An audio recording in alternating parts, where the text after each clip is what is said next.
Signori, buongiorno a tutti. Oggi voglio vedere insieme a voi quello che è un contributo per le imprese creative. Definiamo subito quali sono le imprese creative e questo contributo a fondo perso o un contributo in conto interessi in base agli investimenti che le aziende effettueranno. Vediamo subito che cosa intende la legge che è uscita settimana scorsa, è stata pubblicata dal Ministero dello Sviluppo Economico il 2 febbraio 2022 in Gazzetta Ufficiale. Secondo le attività economiche, quindi gli ATECO, sono agevolabili gli investimenti in aziende che potranno chiedere contributo a fondo perso o finanziamenti agevolati a tasso zero. Gli ATECO inerenti il settore tessile, confezione e abbigliamento, li ho riassunti così queste categorie, vedete che sono di tutto, ciò che è tessitura, fabbricazione di tappeti e moquette e così via, articoli in pelle, fabbricazione di articoli da viaggio, quindi borse e simili, pelletteria e selleria. Le lavorazioni del legno, esclusi i mobili, taglio, piellatura, fabbricazione di prodotti in legno, sughero. Queste imprese potranno chiedere in caso di investimenti in nuove attività produttive, adesso vediamo, attività creative, dice la legge, un contributo a fondo perso. Vediamo ancora chi. Prodotti in carta, chi fabbrica articoli in carta e cartone, gli stampatori, diciamo i tipografi e servizi connessi alla stampa, lavorazioni preliminari alla stampa, legatoria e stampa e riproduzione di supporti registrati. Un'altra categoria ATECO sono le lavorazioni in vetro, ceramiche e lavorazione artistica del marmo, non il marmista, diciamo, del pavimento, ma lavorazione artistica e lavori in mosaico. Fabbricazione, un'altra categoria è fabbricazione di oggetti in ferro, rame e altri metalli, si intende quindi il fabbro, detto così. Fabbricazione di orologi, altra categoria, o ancora finitura di mobili, prima abbiamo detto legno, ma non la creazione di mobili, e qui si parla di finitura dei mobili. Altra categoria sono la fabbrica di gioielli, bigiotteria, lavorazione di pietre preziose. Ancora, fabbrica di strumenti musicali, di giochi e giocattoli. Tutte le edizioni di libri, riviste, periodici e altre attività editoriali. I videogames, edizioni di giochi col computer. Ancora, tutta la categoria delle attività di produzione cinematografica, video, registrazioni musicali e sonore, trasmissione radio, programmazione TV e parte informatica, produzione software non connesso all'edizione e i portali web. Tutte queste imprese, incluse quelle di pubblica relazione e comunicazione, gli studi di architettura, geometria, ingegneria, altri studi tecnici, le aziende pubblicitarie, l'attività di design, fotografia e laboratori fotografici potranno chiedere questo contributo all'investimento. Attività creative e artistiche di tutti i codici ATECO 90 e sottoparagrafi, e vi ho scritto qui con treni la categoria ATECO 90, rappresentazioni artistiche e il loro supporto, il noleggio come operatore di strutture, attrezzature per manifestazioni e spettacoli, le creazioni artistiche e letterali, la conservazione e restauro delle opere d'arte. Sono nella categoria ATECO 90 anche i giornalisti, ma sono esclusi per espressa previsione della norma i giornalisti indipendenti.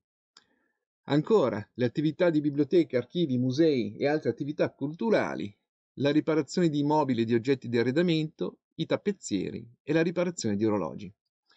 Tutti questi tipi di impresa possono accedere a quello che la legge chiama il contributo a fondo perso, contributo in conto interessi delle imprese creative. Ovviamente queste imprese creative perché si ritiene utile e necessario un stanziamento di contribuzione da parte dello Stato agli investimenti. Adesso vediamo in che cosa. Tutto nasce da questa legge 178 del 2020, altro non è che la legge finanziaria per il 2021, e da quello che abbiamo visto adesso essere l'allegato 1 di un più semplice, vado su, decreto ministeriale del 19 novembre 2021, pubblicato soltanto la scorsa settimana, il 2 febbraio 2022, a distanza di 3-4 mesi dalla firma del decreto in Gazzetta Ufficiale. Partiamo dall'inizio. Abbiamo detto quali sono le imprese creative per la legge. Che cosa possono fare questi soggetti per avere investimenti agevolati o meno? All'articolo 1 della legge finanziaria, l'articolo 1 è composto da vari commi e ho saltato le pagine, sarebbero 200-300 pagine questa legge, a pagina 2 di questo mio estratto, al comma 109 si dice che viene istituito presso il Ministero dello Sviluppo Economico, detto anche il MISE, un fondo per le piccole e medie imprese creative, con una dotazione di 20 milioni di euro per ciascuno degli anni 2021 e 2022. Occhio che 20 milioni di euro, fine esaurimento fondi, vuol dire che non c'è grossa disponibilità, bisogna affrettarsi se si hanno i requisiti e si ha intenzione di accedere a questa contribuzione da parte dello Stato. Quindi abbiamo detto, punto 1, comma 109, viene istituito il Fondo per le piccole e medie imprese. Comma 110, lo scopo, le risorse del fondo sono utilizzate per 1. Promuovere nuova imprenditorialità e lo sviluppo delle imprese del settore creativo. Nuova imprenditorialità, vediamo dopo, sono le imprese nate non oltre i 5 anni, quindi relativamente giovani, attraverso i contributi a fondo perduto, finanziamenti agevolati e loro combinazioni, o uno o l'altro e o l'altro. Punto 2. Promuovere la collaborazione delle imprese nel settore creativo con le imprese di altri settori produttivi. Ancora, sostenere la crescita delle imprese nel settore anche tramite la sottoscrizione di strumenti finanziari partecipativi a beneficio esclusivo delle start-up innovative. Quindi gli elementi sono, abbiamo detto, una tipologia di tipo di impresa, attività che svolgo, a Teco, e la possibilità di chiedere con questo stanziamento di 20 milioni per tutte le imprese nel 2022 e una definizione di che cosa si intende settore creativo. Eccola qui, al comma 112 della finanziaria per il 2021. Si intende settore creativo il settore che comprende le attività dirette allo sviluppo, alla creazione, alla produzione, alla diffusione e alla conservazione dei beni e dei servizi che costituiscono espressioni culturali, artistiche o altre espressioni creative. In particolare, quelle relative all'architettura, ecco perché c'erano gli studi di architettura e ingegneria e altri tecnici, gli archivi, le biblioteche, i musei, l'artigianato artistico, quindi abbiamo visto, poi viene specificato, i soffiatori del vetro piuttosto che i marmisti, le pietre preziose, audiovisivo, compreso il cinema, la televisione, i contenuti multimediali, il software, i videogiochi, il patrimonio culturale materiale e immateriale, il design, i festival, la musica, la letteratura, le arti dello spettacolo, l'editoria, la radio, le arti visive, fino alla comunicazione e alla pubblicità. Queste per lo Stato sono ritenute categorie appartenenti al settore creativo e in quanto tale viene demandata da questa legge finanziaria del dicembre 2020, gennaio 2021, viene dato al MISE disponibilità di disciplinare quello che è il fondo perduto per le piccole e medie imprese creative. Vediamolo, questo decreto ministeriale del MISE del 2 febbraio 2022 in Gazzetta Ufficiale, ma in realtà è un decreto di novembre, abbiamo detto, vengono definite all'articolo 1 la legge, che è quella che abbiamo detto prima, la legge finanziaria, il Ministero si intende Ministero dello Sviluppo Economico e così via. Lasciamo stare quelle che sono le definizioni, vado a quello che interessano i miei utenti e sono l'articolo 2, ambito di applicazione e finalità dell'intervento. Cosa mi dà il possibilità di accedere al contributo a fondo perso? Sono i programmi di investimento realizzati da singole imprese creative le abbiamo definite prima, devono appartenere al tipo di GE di Ateco, i programmi di investimento realizzati da imprese creative con una prospettiva di collaborazione rispetto ad altre imprese creative o a imprese che non operano nel settore creativo. Gli investimenti nel capitale di rischio delle imprese creative, beneficio esclusivo di quelle che costituiscono start-up innovative o PMI innovative. E così via. Andiamo al soggetto gestore, articolo 5, e si dice che gli adempimenti amministrativi e tecnici relativi a interventi di quel presente decreto, il Ministero si avvale di Invitalia, che è Investimenti e Sviluppo di Imprese SPA. Invitalia, vi ricordo, è il gestore di diverse contribuzioni da parte dello Stato. MISE e altri ministeri si avvalgono di Invitalia per l'erogazione dei fondi. Dice anche, non l'ho evidenziato, che il 4% delle spese verrà preso dalle risorse finanziarie stanziate, gestione delle spese intendo di Invitalia, E vediamo un po'. Chi sono le imprese? Quali sono le caratteristiche delle imprese? Abbiamo detto essere appartenenti ai codici Ateco definiti prima, devono essere società o imprese non quotate, micro e piccole, quindi per loro definizione non quotate, costituite e iscritte presso il registro impresa da non più di 5 anni alla data di presentazione della domanda, le condizioni di non aver rilevato l'attività di un'altra impresa, di non aver ancora distribuito utili, di non essere costituite a seguito di fusione per altre imprese. Quindi se sono nuovo, devo essermi, diciamo, inventato l'attività d'azienda, impresa. Non devo aver acquistato l'azienda da un'altra impresa. Per le imprese che non soddisfano questi requisiti si rimanda tutto al de minimis. Capo 2 del decreto ministeriale, siamo i soggetti beneficiari. Sono le imprese creative, come le abbiamo definite prima, le imprese non costituite come in forma di impresa creativa, ma partecipanti a progetti di integrazione con imprese creative. Devono essere micro, piccole e medie imprese, essere iscritte al registro imprese, quindi Camere di Commercio, svolgere almeno una delle attività economiche di cui è allegato 1, che è l'Ateco che abbiamo visto prima. Posso richiedere agevolazioni di cui è presente capo alle persone fisiche che intendono costituire un'impresa creativa, quindi ancora io la SRL, poniamo l'impresa, non ce l'ho, ma mi impegno entro 60 giorni dalla comunicazione di ammissione di Invitalia a costituirmi sotto forma di impresa e successivamente far pervenire la documentazione necessaria a comprovare l'avvenuta costituzione dell'attività. Quindi sono anche le imprese, mi hanno detto, che siano in attività da non oltre 5 anni, oppure anche quelle che si stanno costituendo adesso, sempre che vengano iscritte al registro imprese entro 60 giorni dalla delibera di accoglimento di Invitalia. Sono in ogni caso escluse l'agevolazione, rappresentanti amministratori condannati con sentenza definitiva penale, sanzioni interdittive e così via. Quali tipi di spese sono ammissibili? Sono ammissibili all'agevolazione i programmi di investimenti che abbiano un importo per impresa non superiore a 500.000 euro al netto di IVA, quindi imponibili. Quindi ogni singola impresa può chiedere fino a 500.000 euro di contribuzione per una durata di investimento, diciamo di piano di impresa non superiore a 24 mesi.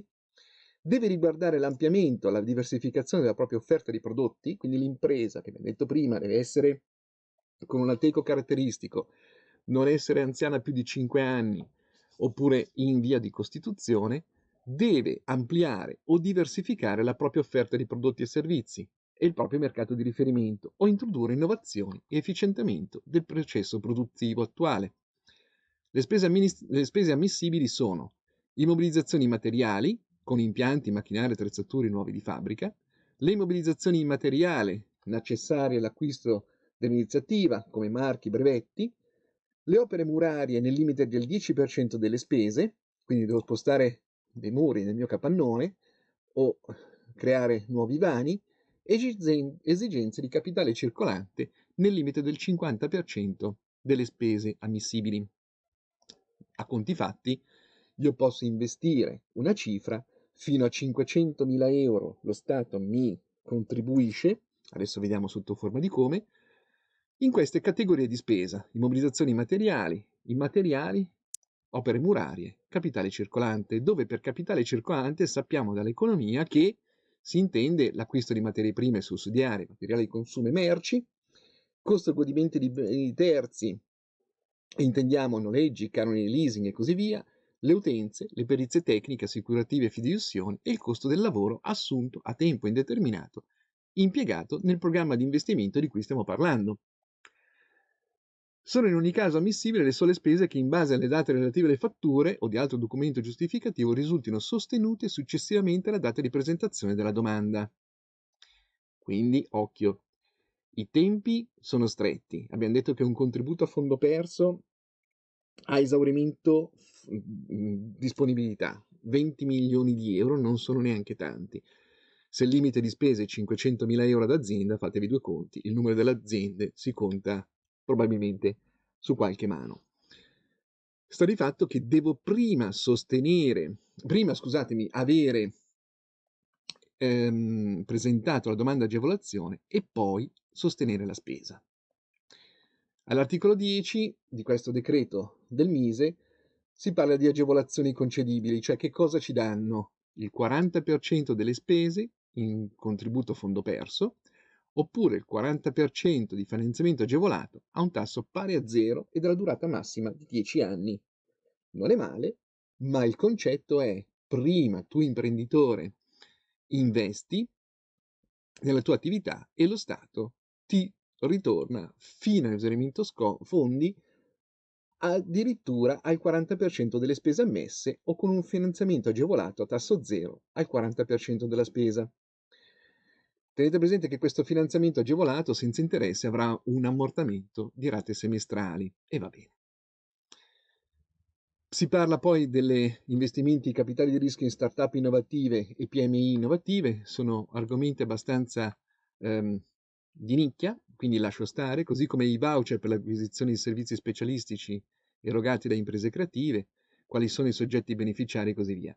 Io direi che il decreto lo finiamo qui e quello che dovevamo dire era le attività che rientrano in questo decreto ministeriale sono definite dalla TECO, che è contenuta in allegato 1, l'abbiamo visto poco fa, di questo decreto, e sono il settore tessile, li ripeto, gli articoli in pelle, lavorazione del legno, lo trovate questa lista di Ateco tutti nell'allegato 1 del decreto pubblicato in Gazzetta Ufficiale il 2 febbraio 2022.